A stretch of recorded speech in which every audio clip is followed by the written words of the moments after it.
Good morning and welcome. Please remain standing for the national anthem.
You may be seated. Thank you. So, good morning. It is my honor to welcome you, friends, trustees, and former trustees, students, parents, alumni, faculty, staff, and esteemed guests to the installation of Daniel G. Lugo as the 23rd president of Trinity College.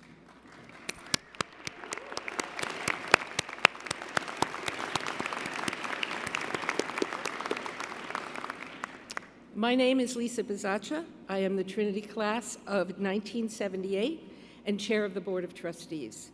On behalf of the full board, it is my honor to greet you and to extend a warm welcome to everyone here, as well as those online. Joining the Trinity community this morning are representatives from many higher education institutions throughout this country, as well as honored guests. Also among us are loyal Trinity alumni who have dedicated countless years to this treasured institution. To the Lugo family, Tina Marie, Amanda, and Michael, we warmly welcome you to the Trinity family, and we thank you for sharing your remarkable husband and father with our community. This occasion marks a milestone in Trinity's 202-year history, the passing of the torch that will light Trinity's future. You will hear from representatives of the great city of Hartford, our constituencies, and the Academy, all bringing greetings and best wishes. To begin the ceremony, I invite the Very Reverend Marcus Haley to deliver an invocation. And one small reminder, please kindly silence your cell phones and other devices if you haven't done so already. Thank you. Marcus?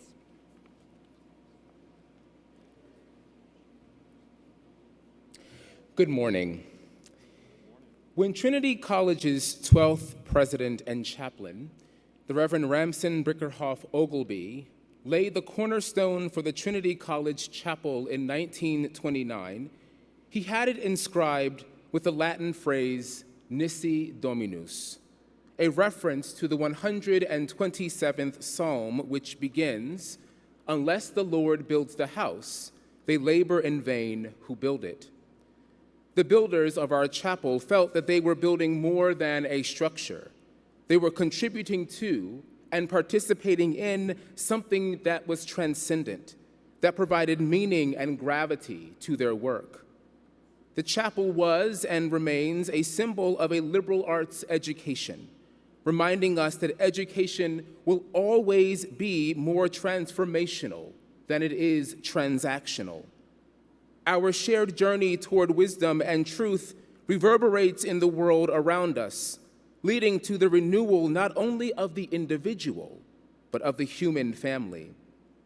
One need not be religious to affirm the basic idea that undergirds this inscription, that the tasks worth our best efforts are those that point beyond us to noble values and ideals that give our work meaning.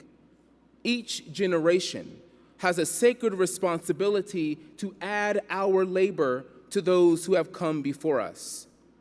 When we labor toward integrity, wisdom, generosity, and compassion, we can know beyond a shadow of a doubt that despite the vicissitudes and vagaries of any given moment, we never labor in vain.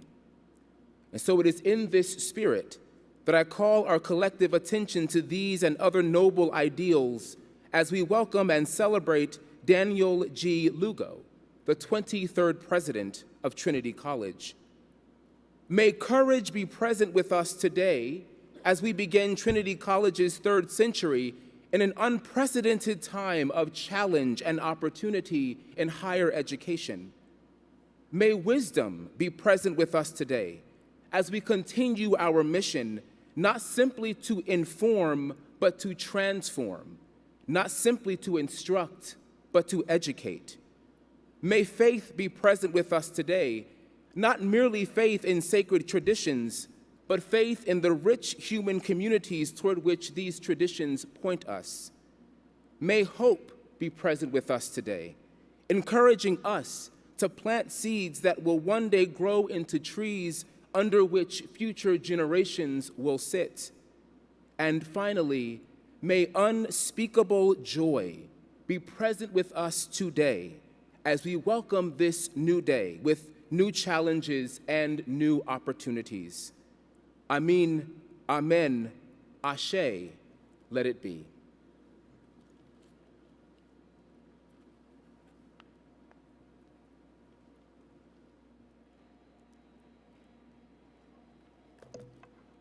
Music is a hallmark of the Trinity experience. It is my pleasure to present to you the Trinity College Chapel Singers, the oldest student group on campus. They celebrated their own bicentennial this year and even have an album on Spotify. They are directed by Christopher Houlihan, Trinity class of 2009, and the John Rose Distinguished College Organist, Director of Chapel Music and Artist in Residence. They are performing the song, My Heart Be Brave.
Thank you for that lovely performance. It's always great to hear the chapel singers.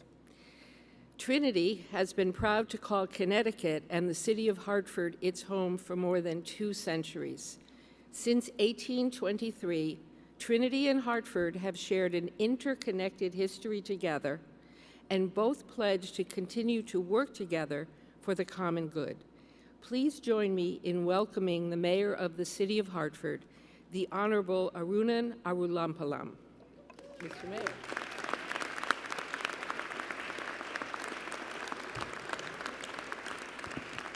Well, thank you. I bring greetings from the city of Hartford, and I would be remiss if I didn't mention that I'm joined by my special assistant, Allison Rao, who's a recent graduate of Trinity, by my chief operating officer, Shay Ajayi, who's also a graduate of Trinity and serves on the board of trustees.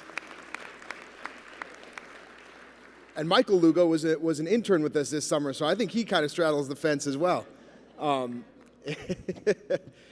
It's also really important to me. In the 200 years of Trinity's history, there have only been 22 presidents up until this point. And the inauguration of this 23rd president is a historic day, not just for Trinity, but for the city of Hartford, because the stories of Trinity and the city of Hartford are so deeply intertwined.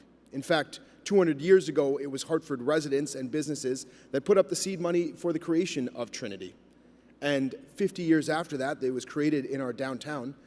It was an agreement between the city of Hartford and Trinity that allowed for the purchase of that original parcel and the moving of Trinity up to this hill to create a state capital. In fact, that was one of the pivotal decisions as the state was deciding whether Hartford or New Haven would be its capital, that made Hartford the capital city of this state. So you could very well say that Hartford is responsible for the creation of Trinity, and Trinity is responsible for Hartford being the state capital of this state.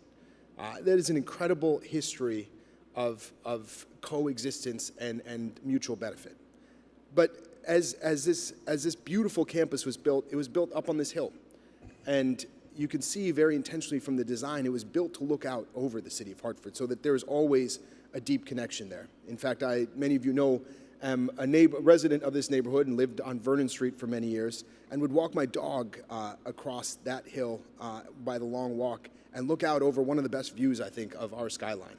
And it's a constant reminder, a physical reminder, of the very best of a liberal arts education, one that is separated enough to allow students the space to grow and mature, to learn and find their own voice, to create their own thoughts and ideas, but still deeply connected to the challenges of today, still deeply connected to the city in which it exists and to the realities in which you are preparing those students to face. They are not being prepared to live in that bubble forever. They're deeply connected to reality. And when you do that well, you create great leaders.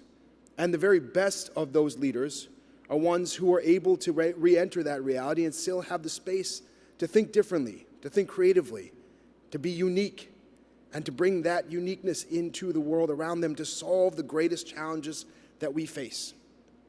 And I think one of those such leaders is Dan Lugo. I've gotten to know him actually quite a bit in the few months that he's been here in the city of Hartford. And I've gotten to know somebody who I think is an innovative, compassionate, and visionary leader. To the Board of Trustees, I will say, coming off of 200 years, a really impressive and historic 200 years of Trinity, you didn't rest on your laurels. You sought to build something for the next 100 years. And I think about where Trinity as an institution and the city of Hartford are going over the next 100 years. In 100 years, Trinity will be 300 and the city will be 500 years old. And that is incredible history, and it's important to stay rooted in that history. It's important to stay clear-eyed about the challenges of the present. I think the invocation talked about unprecedented challenges that we face in the world around us. But it's also important to stay stubbornly focused on the opportunity and hope of the future. And that's who I believe this president to be. In fact, within weeks of him getting into this role, we started working together on this AI center that we're creating in the city of Hartford. This new technology causes a lot to be fearful of the future and what it might bring. My role in the city of Hartford is to make sure that our residents aren't left behind by the innovation of tomorrow. And Dan Lugo is right there with me. In fact, all of the colleges in our state are involved in this center, and all of the major corporations in our downtown. But Trinity's at the front of the line because he sees the hope and opportunity of training up a workforce that's ready to take on the challenges of tomorrow.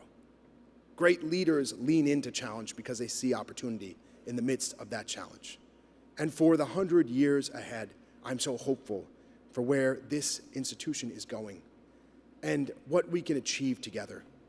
In fact, President Lugo said recently, publicly, that the success of Trinity is dependent on the success of Hartford. I believe the opposite is also true. For 200 years, we have been invested in the success of Trinity because it has so much to do with the future of the city of Hartford. And for 200 years in the future, we will continue to be. Thank you all so much.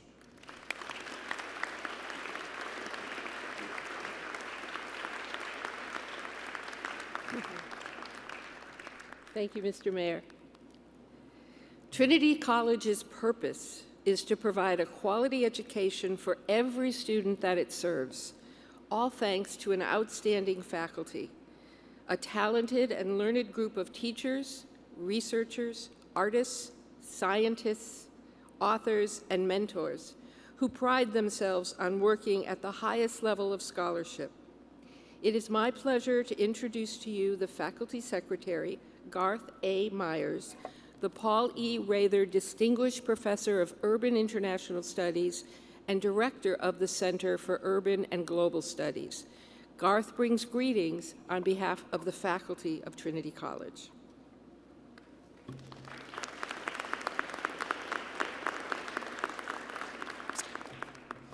Thank you, Lisa.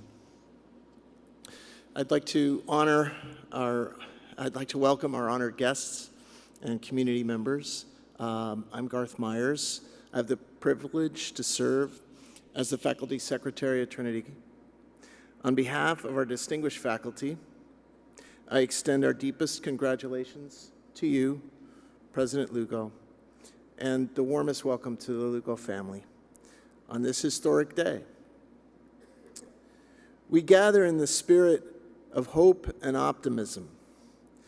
Today, institutions of higher learning are facing new challenges and external pressures, and as such, the work of higher education has never been more vital. We in the Academy must remain champions of the marketplace of ideas, of sanctuaries where intellectual inquiry flourishes, of spaces where creativity rules. On our campus, diverse perspectives converge and ultimately illuminate. Here, knowledge is created, preserved, and disseminated in a way that is distinctly human. Given the pace of technological advancement, we are continually forced to adapt and to respond as scholars and as mentors to make sense of this world without sacrificing the integrity of our craft, the aspiration of our mission, and our enduring values. Now, more than ever, visionary leadership and collective purpose have become essential. President Lugo, we believe you hold the promise of such leadership. We celebrate your expressed commitment to liberal arts education and your unwavering belief that we must lean into the 21st century more aggressively to prepare our students to lead effective lives.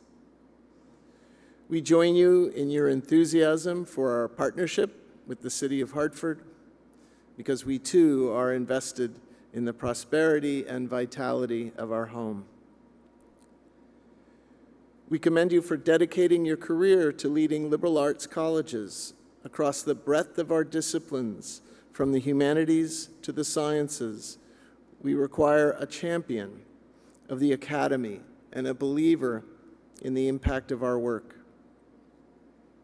With a spirit of shared purpose, we stand united with you and look forward to collaborating on Trinity's next generation of excellence.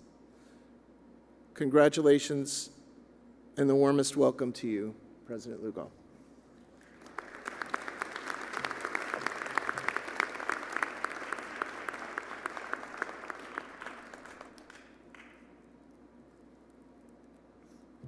Thank you, Garth. It is now my pleasure to introduce Benny Bauer, Elizabeth Landell Simon, and Jim McLaren III, who bring greetings from the staff as chairs of the exempt and non-exempt staff councils.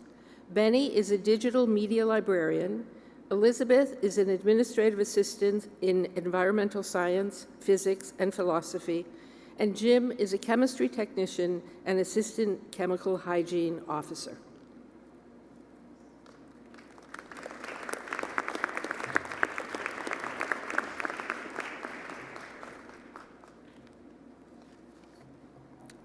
Good morning. My name is Elizabeth Landell Simon. I am Jim McLaren. We are the co-chairs of the Non-Exempt Staff Council. I am Benny Bauer, Chair of the Exempt Staff Council.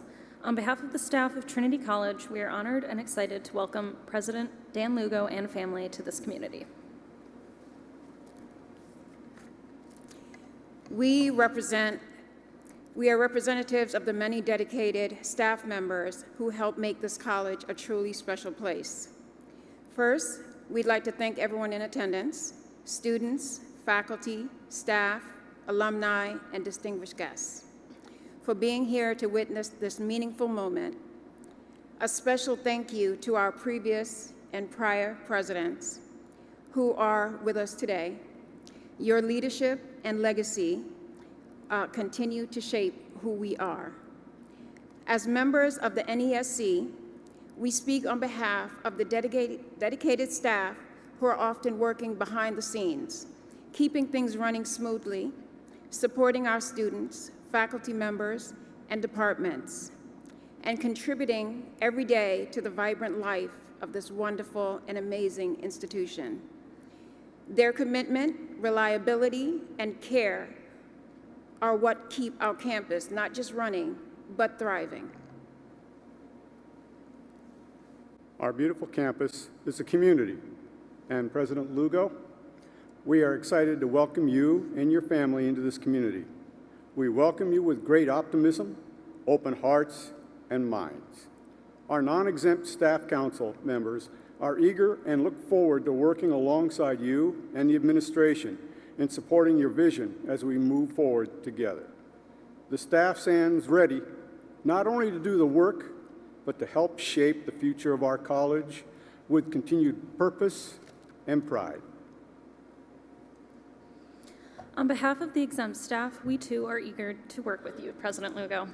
Though we hold many different job titles and work in various locations, we are engaged, lively, and proud contributors to the fulfillment of the mission of this college, and we are invested in the success of our students. It was clear from day one that President Lugo has warmly embraced our campus community and wants to get to know us and to learn about our work.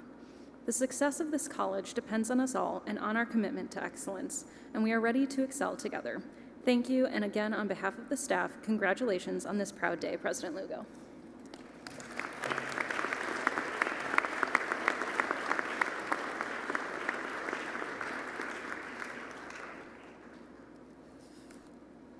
Thank you, Benny, Elizabeth, Jim, and thank you to all members of the Trinity staff for your service to the college.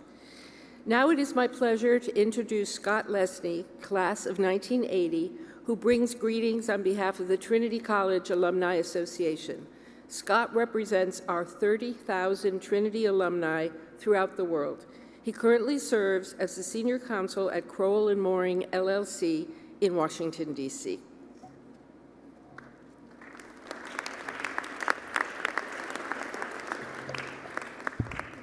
Good morning. Thank you, Lisa. As Lisa said, I proudly serve as president of the Trinity College Alumni Association, and I'm here today on behalf of more than 30,000 Trinity alumni to enthusiastically welcome you, President Lugo, as our 23rd president. As alumni, we are quite protective of our dear alma mater. When we think about Trinity and its storied 200-year history, we are reminded that there are many treasured memories that were formed right here on this beautiful campus. Many of our enduring friendships started on the long walk, in the dorms, in the classrooms, in the dining hall, and my own personal favorite, in the Caroline Tower, where I first met my wife of 42 years, Deborah. We know firsthand the power of a liberal arts education when we say this: Trinity transforms lives. We are grateful to have been taught by distinguished faculty members who encouraged and challenged us to use our liberal arts education to think critically, to think differently, and to think creatively. We didn't know it then, but we know it now. As alumni, that Trinity has played a pivotal role in each of our lives. When we return 'neath the elms, we are not only filled with pride, but we are also reminded to stay invested in Trinity's long-term success. We are stakeholders in ensuring that this distinctive education remains available to students for generations to come. President Lugo, I hope that you will use your power and prestige of your office to safeguard Trinity's liberal arts mission, to safeguard student and faculty intellectual and academic freedom, to safeguard and encourage civility of discourse on the issues of the day, and to safeguard the well-being of all who call Trinity their home away from home for 4 years. We are excited to work with you and pledge to you our support. On behalf of all alumni, I wish you great success and look forward to being your partner. Congratulations on your accomplishment, President Lugo. Thank you.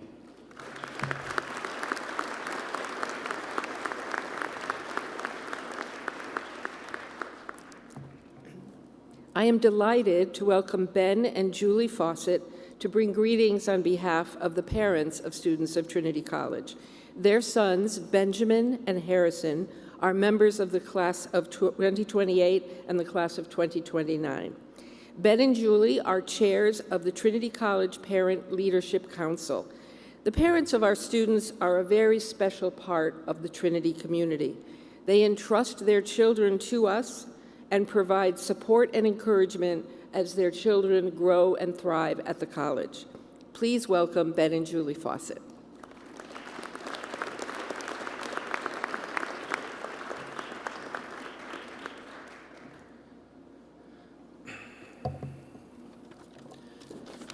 Thank you, Lisa. We are Ben and Julie Fawcett, proud parents of Benjamin from the class of 2028 and Harrison from the class of 2029. We are thrilled to be with all of you today and to offer greetings on behalf of all Trinity parents, past, present, and future. In our role as co-chairs of the Parents Leadership Council, we know the importance of this college and believe strongly in the power of its mission. When we decided to send our children to Trinity, we were confident that we were entrusting them to the best place possible to learn, to discover who they are, and to prepare them for the world ahead. And we have not been disappointed. Benjamin, who is in his second year, is loving his diverse liberal arts curriculum. He has still not declared a major, and he is keeping an open mind, being introduced to a wide array of subjects. Harrison has hit the ground running in his first year. He is a member of the Tyree Innovation Fellowship Program, which meets regularly to discuss global challenges and innovative business solutions, and he has had the privilege of meeting several business leaders. Both Benjamin and Harrison have developed genuine relationships with so many people within the Trinity community. As parents, we place enormous trust in Trinity, that during their time here, our students will forge new friendships and make meaningful connections to last them a lifetime. We have grown to love this community for what it stands for and for the outstanding education that our children are receiving. And we are very thrilled with President Lugo, and we are filled with hope that he will do everything in his power to preserve this invaluable and treasured experience and to chart a course of continued excellence. We are inspired by his vision and can't wait to see what he will accomplish in the years ahead. On behalf of all parents, you have our unwavering support, and congratulations, President Lugo. Thank you.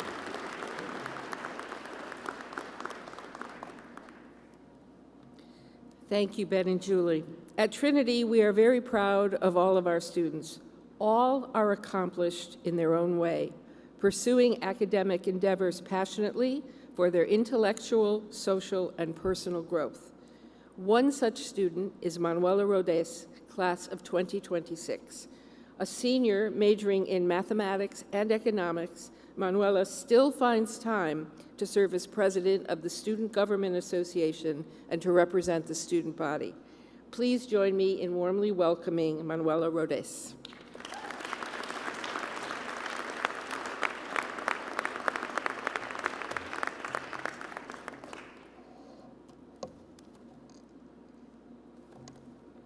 Sorry.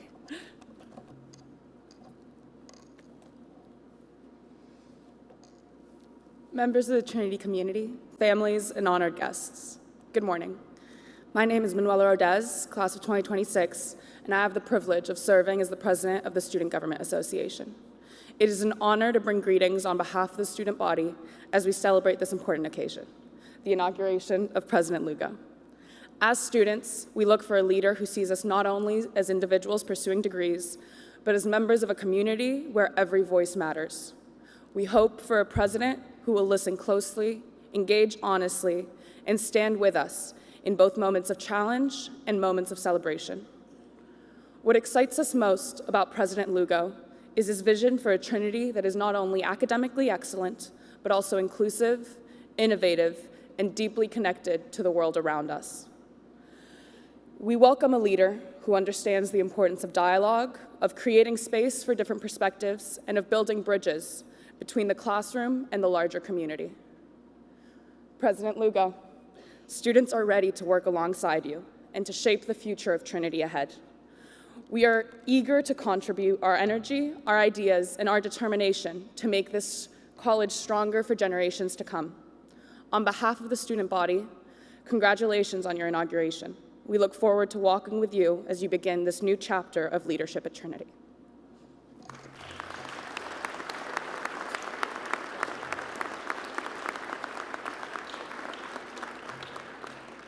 Thank you, Manuela. Here to bring greetings from the Academy is C. Andrew McGadney, president of Knox College in Galesburg, Illinois. Before his work at Knox, Andrew served as vice president and dean of student advancement and as vice president and secretary of the college at Colby College. It is a pleasure to welcome him here today.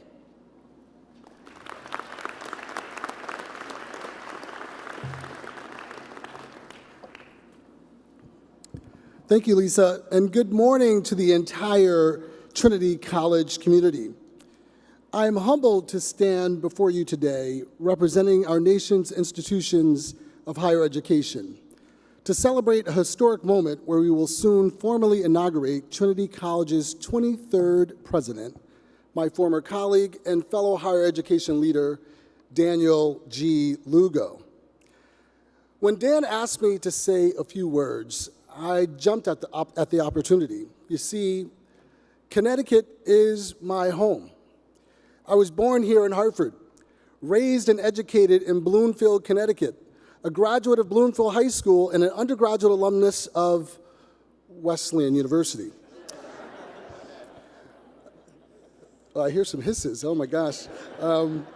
My parents, both of whom are graduates of historically black colleges and universities, saw education as a path forward.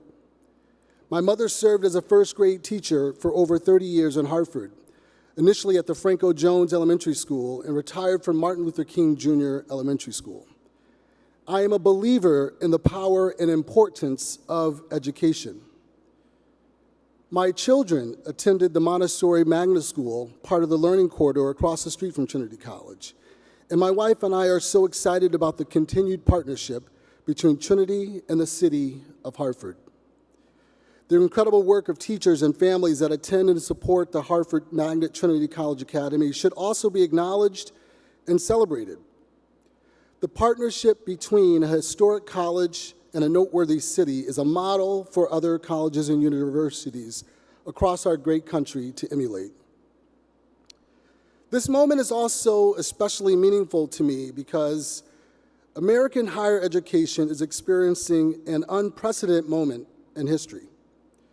We face external challenges from all sides, including federal and state government funding cuts, executive orders and mandates that challenge the very existence of an industry, an enrollment and demographic cliff that is real, a perceived decline in public support of higher education, and financial, reputational, and political challenges that in many cases are truly existential. As a fellow president of an historic liberal arts college, I'd be the first to tell you that this is a difficult and often thankless job. But I can also tell you that this is a job that presents countless opportunities to make a true difference in the lives of students, families, our campus, and surrounding communities. The opportunity to protect and steward a liberal arts residential college is a gift, and one that neither Dan or I take lightly. To seize these opportunities today, one must be willing to stand strong in the face of relentless headwinds, remain optimistic, be willing to take calculated risk, embrace technology, lead with compassion and an innovative spirit, move and execute with pace, and to fearlessly protect the mission and values of an institution. Which brings me to the place where I can confidently tell you why Dan Lugo is the right leader at the right time to make a great institution even better. Dan and I initially met during his interview process at Colby College in Waterville, Maine in 2014, and our journey together as colleagues began in the spring of 2015. From the start, it was clear that Dan was a gifted and thoughtful leader who brought extensive admissions and advancement chops to our senior staff table. I often referred to Dan as the smartest person in the room.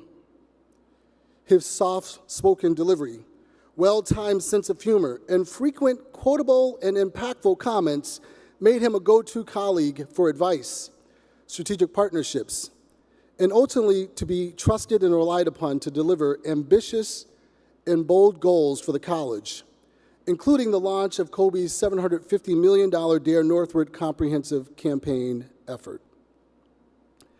As a first-generation college graduate, he knows firsthand the transformative power of a liberal arts education and will work tirelessly to ensure current and future Trinity students experience that power.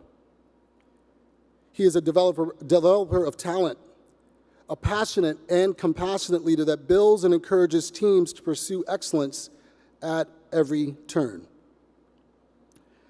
Dan never runs from a challenge, but seizes opportunities to nurture, sustain, and grow institutions into their full promise and power. His attention to detail and ability to use data to inform his decisions to remain focused on delivering goals designed to increase the reputation and prominence of colleges and universities is noteworthy. As president of Queen's University in Charlotte, North Carolina, undergraduate applications increased by 50%. A $25 million capital improvement plan was developed and executed. And I personally recall the masterful effort that Dan led to reclassify its 25 NCAA sports programs to Division I status. As Trinity's leaders have done for 200 years, and following the successful tenure of immediate past President Joanne Berger Sweeney, Dan will ensure that Trinity's mission to prepare, quote, students to be bold, independent thinkers who lead transformative lives, end quote, will remain the foundation upon which this university operates each and every day. In addition to the incredible leadership and visionary attributes that Dan will bring to this community, I would be remiss if I did not acknowledge his incredible family, who my wife Camille and I cherish. His wife and life partner Tina, daughter Amanda, and son Michael will bring love, support, and encouragement to this community. The Lugo family is a gift to every community that they have been a part of, from Northfield, Minnesota, Lancaster, Pennsylvania, Waterville, Maine, Charlotte, North Carolina, and now Hartford, Connecticut. The Lugo family is here and ready to serve.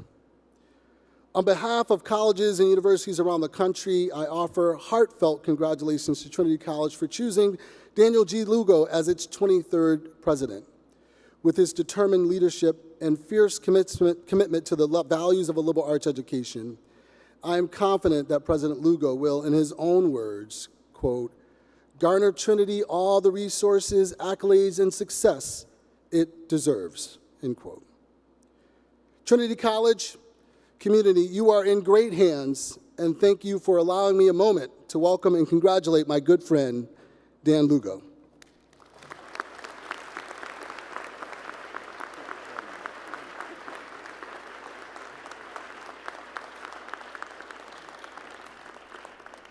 Thank you, President McGadney, for your remarks. Please now join me in welcoming back the Chapel Singers, directed by Christopher Houlihan, for a performance of I Am Glad.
I am glad day long for the gift of song.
Wonderful. Thank you so much for that performance. Now I would like to introduce Walter Harrison, Trinity Class of 1968 and a 2018 honorary degree recipient. Walt is the President Emeritus of the University of Hartford and serves as the Vice Chair of the Trinity College Board of Trustees. Walt is here to present Dan Lugo as the next President of Trinity College.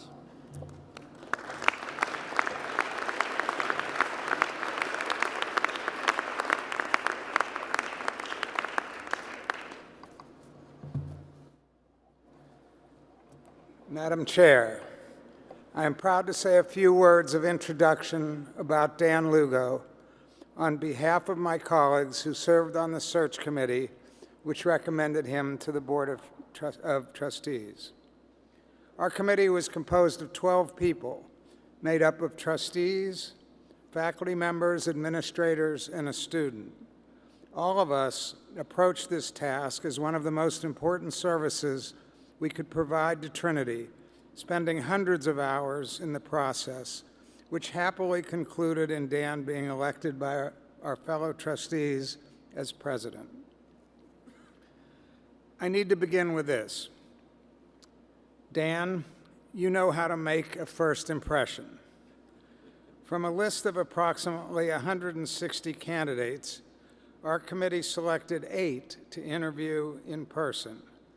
We gathered in Boston to spend 90 minutes interviewing each of them. 7 of the candidates arrived on time, ready for the interview. Dan was late, about 15 minutes late. And when he arrived, he was on a scooter. Okay, not the type of scooter you see around town on streets and sidewalks, but a knee scooter nonetheless, the type used to prop up his legs since he had recently had his Achilles tendon repaired. I am happy to say that after that inauspicious beginning, Dan blew us away. In his first interview, it was clear that he had the sort of background we were looking for.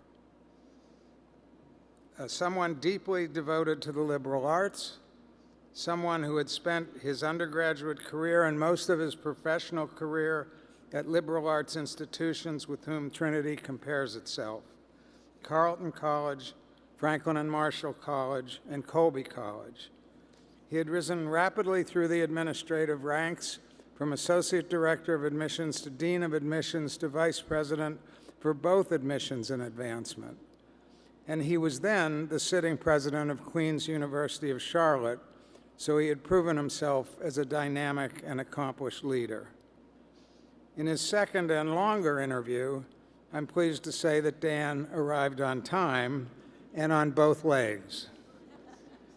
More importantly, he demonstrated at that interview an amazing ability to analyze and absorb an enormous amount of data about Trinity and to provide a few early impressions on where we might improve what we do. It was also clear that his early career as an attorney had helped form his keen listening style and his ability to make decisive executive decisions. And he did all that with humility, with an openness to contrary opinions, and with reminders that these observations of the college were just first impressions.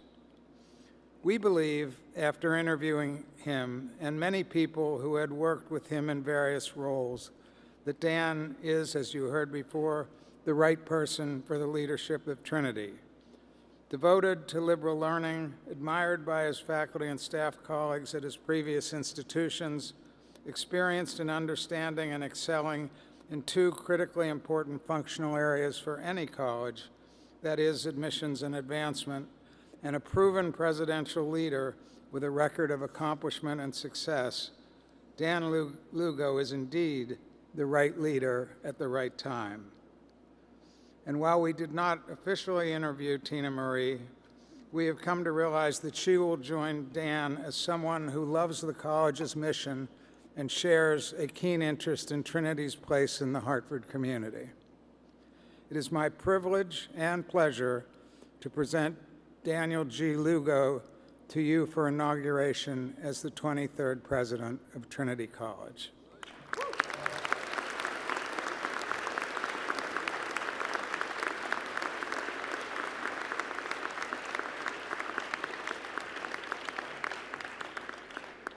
I now invite Dan and Tina Marie Lugo to join me.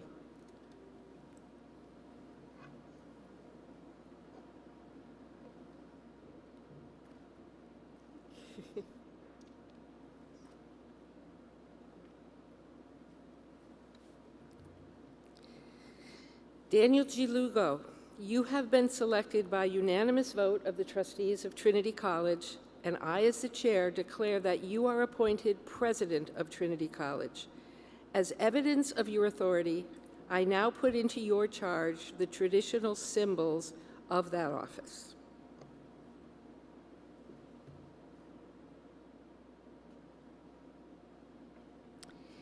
This mace is a symbol of your executive powers at Trinity College. We entrust your leadership to guide this institution and to ensure the education of future classes in Trinity's third century. Can we turn it to Joe?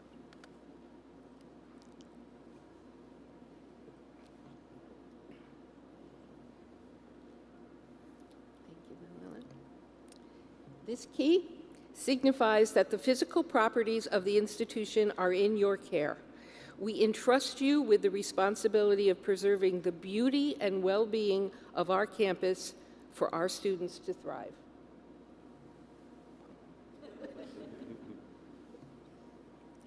Thanks, Manuela.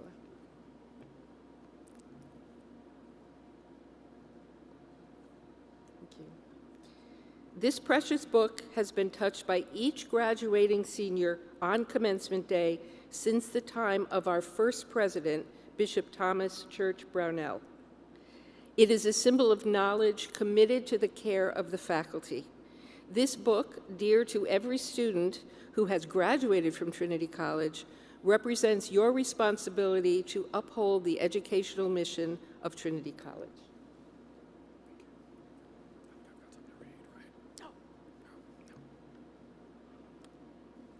Return to Garth. Don't I have to say I'll return this? Oh, yes. Sorry. Sorry. Thank you. Thank you, Chair Bisaccia. I'll return this book to the custody of the Secretary of the Faculty, who will later return it to me on every commencement day forward.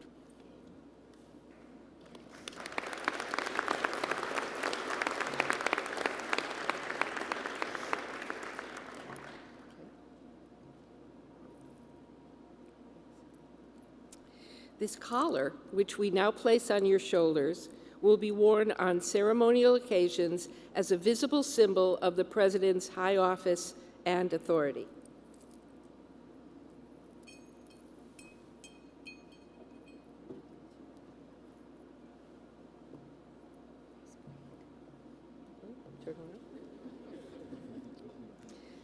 Congratulations, Daniel G. Lugo, for being installed as the 23rd president of Trinity College.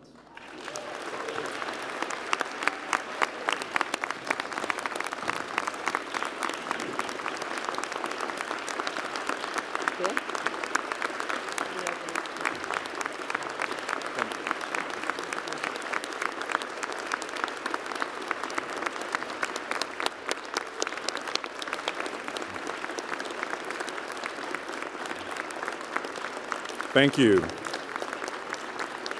Thank you. Thank you so much. What a glorious day.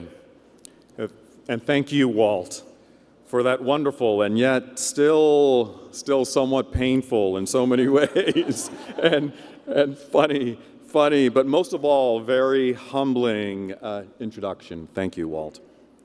Chair Bisaccia and distinguished members of the Trinity College Board of Trustees, members of the Presidential Search Committee, honored delegates from peer institutions and faculty and staff, students, alumni, and our neighbors in Hartford, thank you for being here. This is a sacred moment.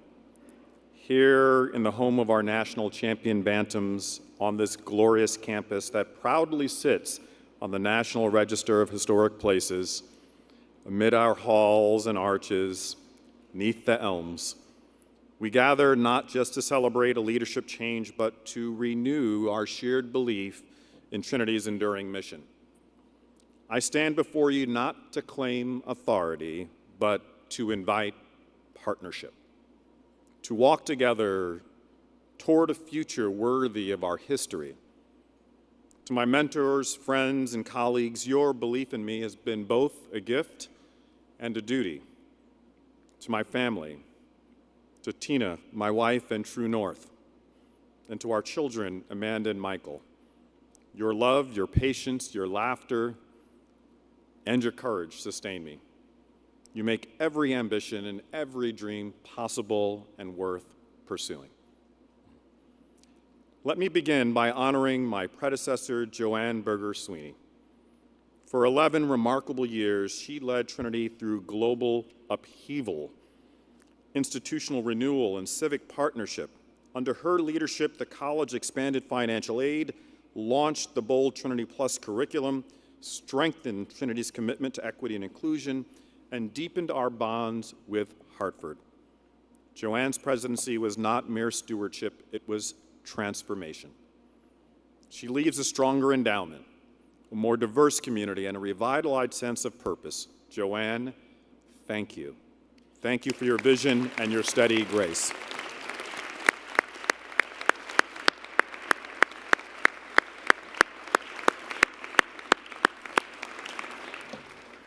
So when I tell people I was born in the Virgin Islands and grew up in Amityville, Long Island, they often picture palm trees and suburbanese, and unfortunately too often they picture haunted Dutch colonial houses.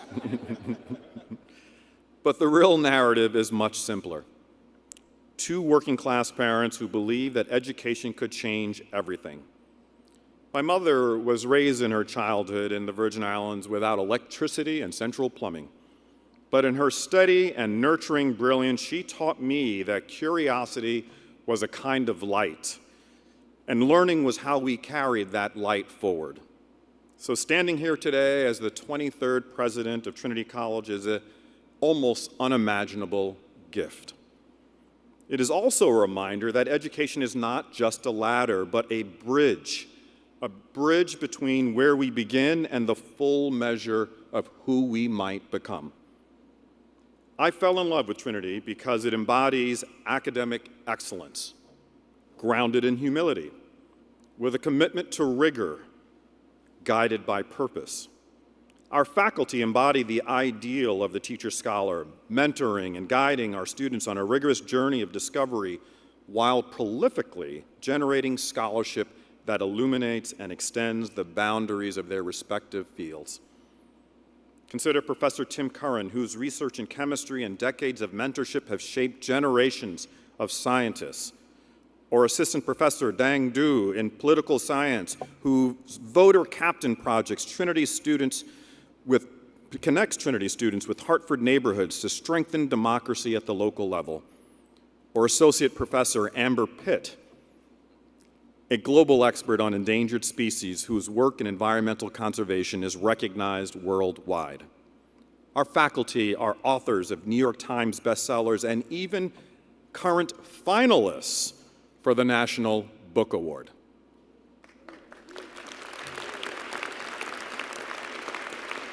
Good luck, Professor Rutherford, November 19th. Yet these are not distant scholars in an ivory tower. They are also world-class mentors whose doors are open, whose classrooms are alive, and whose partnerships with students and the community change lives. And our students, you are all truly extraordinary. You lead research on climate resilience, build social enterprises, write award-winning poetry, create businesses and innovations, and, yes, win national championships, all while volunteering in Hartford schools or preparing hundreds of tax returns to empower working-class Hartford residents to access refunds without fees. You remind us daily that intellect and empathy are not separate callings. They are one. That is the Trinity promise. And if we ever need proof that Trinity's impact endures, we need only look at our alumni, a constellation of bantams lighting the world. Pulitzer Prize-winning columnist George Will, class of 1962, writes with the moral clarity and precision that Trinity instills. Danny Meyer, class of 1980, redefined hospitality and leadership for an entire generation. Rachel Platten, class of 2003, gave the world Fight Song, a modern anthem of courage and resilience. Henry DePhillips, class of 1950, pioneered forensic chemistry. Mary Ursum, class of 1989, expanded economic opportunity globally through the Goldman Sachs Foundation. And countless others. Scientists, teachers, entrepreneurs, artists, and public servants who quietly embody Trinity's spirit in every corner of the world. I offer an important message to the Trinity community. We must no longer whisper our pride. In an age when higher education must prove its value, Trinity will proclaim it. We do not simply educate, we cultivate leaders of conscience and consequence. We must celebrate our alumni not as trivial relics of achievement, but as living testaments to what a Trinity education makes possible. In an era when some say artificial intelligence will replace human judgment, I say it makes human judgment more valuable than ever. Artificial intelligence, yes, can automate tasks, but only humans can ask whether a task is essential to advance progress or whether that task is ethical or right. Sure, AI can analyze patterns, but only humans can interpret and discern meaning, and to do so with compassion and empathy. AI can generate language, but only humans can imagine purpose. At Trinity, we educate not only for a first job, but I'll tell you, we do a gosh darn good job of the first job too, but for a lifetime of options, and for leadership in an age of machines. Our graduates must not just use technology, they must guide its ethics, define its boundaries, and elevate its humanity. That means expanding our curriculum to integrate data science and digital ethics with philosophy, psychology, and the arts. It means mobilizing our alumni network to mentor students in emerging industries. It means connecting career development to the liberal arts so that our graduates are both adaptable and grounded. The liberal arts are not fragile. They are forever. And Trinity will lead in proving it. We are certainly of this time and of this place, literally of this place. Trinity and Hartford have always shared one story, one destiny. In 1872, and you heard hints of this story already from our mayor, but I'm going to tell you a bit more. In 1872, when Hartford sought land for the new state capital, it turned to Trinity. The proposal actually divided opinion in our community. Some wanted the college to leave Hartford, maybe relocate to New Haven or New York. But Hartford citizens, in an extraordinary act of faith, voted 3-1 to invest $600,000, an enormous sum in 1872, to keep Trinity here. That vote bound the college and the city together in shared purpose. Out of that moment rose this campus, the best example of Victorian, Gothic, collegiate architecture built on open farmland, a true symbol of rebirth. From that partnership came nearly 2 centuries of mutual growth and service. Faculty helped found the Connecticut Museum for Culture and History. Students served the city in every way, and Hartford gave the college its energy and its edge. Today, we must rise together again. Mayor Arulampalam, I'm honored to share this moment with you. Your leadership in building a vibrant, equitable Hartford is an inspiration, and I look forward to working with you, the City Council, and all of our civic and business leaders and nonprofit partners to realize Hartford's next renaissance.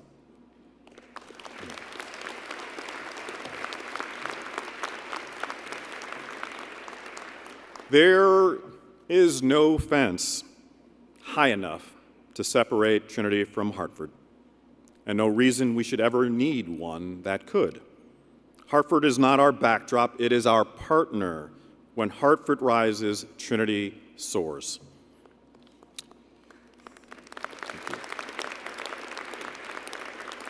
We gather in a time of challenge. As my colleague Andy said, a hyper-competitive environment for a declining population of prospective students, rising costs and constricted funding, and growing skepticism about higher education's worth. But challenge is actually nothing new for Trinity. In history, in 1837, a financial panic swept the nation. Banks failed, college endowments evaporated, and so did ours. Trinity's faculty went unpaid. The college, then Washington College, stood on the brink of collapse. But our founders refused to close the doors. They traveled the state, parish by parish, seeking help. They endured, they believed. From that near ruinous experience, Trinity was reborn stronger and more determined. That grit, that resilience is part of who we are. So take this as a clarion call. We are all critics sometimes, but we also must be believers. When others question higher education's relevance, we will respond not with defensiveness, but with demonstrations of excellence. We will strengthen belonging and access, ensuring every student finds both challenge and a home here. We will renew our civic engagement. We will innovate with courage. We have faced true calamity in our history, and we did not yield. We will not yield now in the face of headwinds.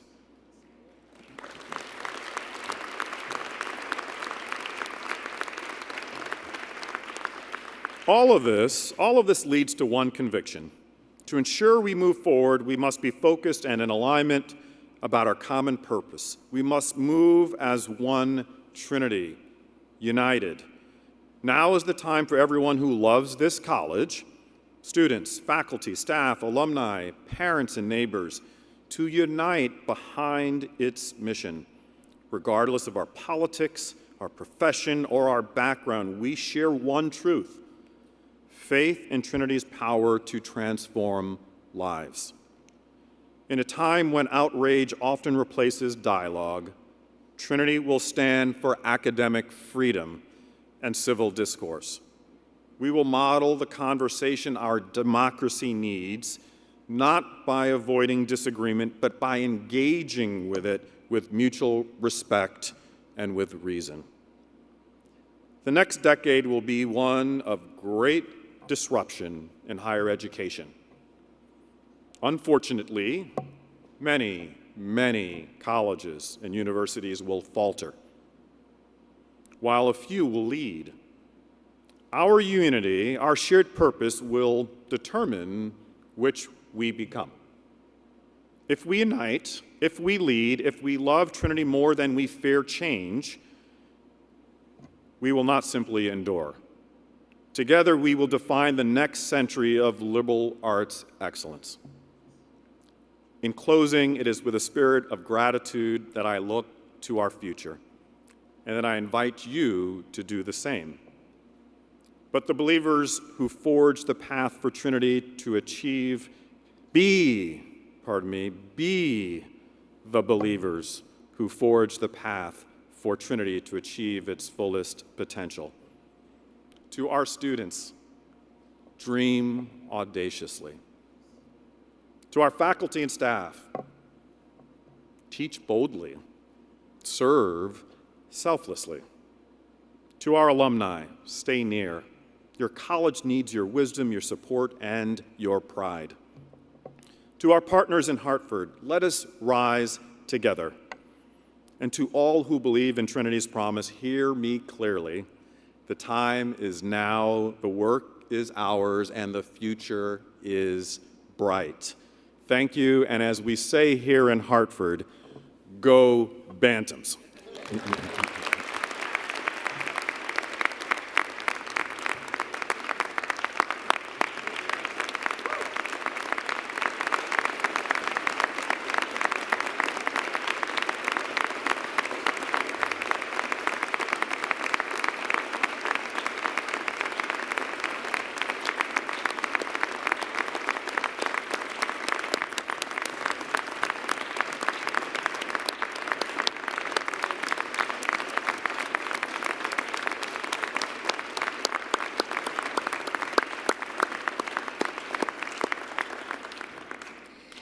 Thank you, Dan. And again, congratulations to you on this very momentous day.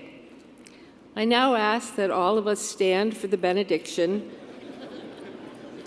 led by the very Reverend Marcus Haley, followed by the singing of 'Neath the Elms by our chapel singers under the direction of Christopher Houlihan. The words for 'Neath the Elms can be found on page 19 of the program, and the words are there because we invite you all to sing along.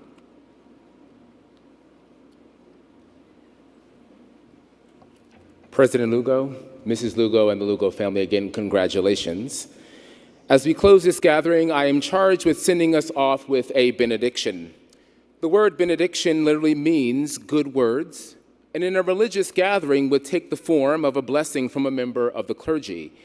In a gathering like ours, a benediction is a simple wishing well until we meet again. My benediction for you today is simple. It's one of my favorites, and it comes from Swiss moral philosopher and poet Henri Frédéric Amiel. Life is short, and we do not have much time to gladden the hearts of those who make this journey with us. So be swift to love and make haste to be kind. My friends, go and follow the good road that is laid out before you, knowing that you go with courage, with wisdom, with faith, with hope, and unspeakable joy. Amen.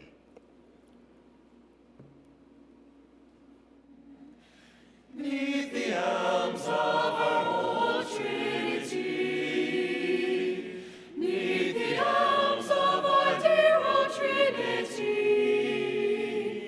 no more shall we meet our classmates to greet, neath the elms of our old Trinity. On the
Ladies and gentlemen, please remain standing and in place for the academic recessional, after which you are all cordially invited to attend a community luncheon on the athletic practice field with President Lugo and his family. Please enjoy fall weekend, and I invite you to cheer on the mighty Bantams. My sincerest thanks to all who have joined us today to celebrate the beginning of a new chapter in the history of Trinity College. Will those in the academic recessional please rise?